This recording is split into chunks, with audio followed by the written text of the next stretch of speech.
Hi guys! For today's video ay samahan nyo naman akong magawa ng minatamis na saging. Perfect nga pala to ngayong tag-ulan. Kung wala kang ang kayakap ngayon sa tag-ulan ay huwag mag-alala, magluto na lang tayo ng ganito. So tara, let's go! Sa mga mahihilig dyan sa matatamis ay sundin nyo tong recipe na to guys. Napakadali lang at napakasimple. So maiba tayo. Nag-viral nga yung picture ko guys na nakikita yung stretch marks ko doon. Marami nga doon nagko-comment guys na hindi magaganda pero hindi ko na yun pinapansin kasi para sa akin wala namang mali kung may stretch marks ka.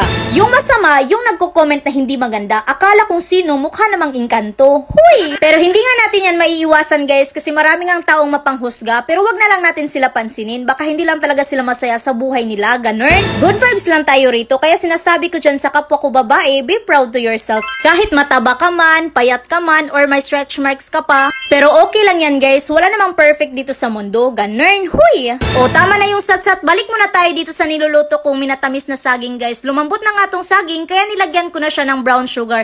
Kahit anong sugar yung meron ka dyan, kaya na yan. Huy! Hinalo-halo ko lang ng mabuti dito guys hanggang maging malapot na yung sabaw niya. Katulad niyan. Wag naman puro matatamis na salita yung tinatanggap mo na hindi naman totoo kasi makakasama yun. Huy! Okay na nga ating minatamis na saging guys kaya naglagay lang ako dyan sa lagayan ko. So ito na nga guys, matitikman ko na ulit kasi matagal-tagal na hindi rin ako nakakain ng ganito.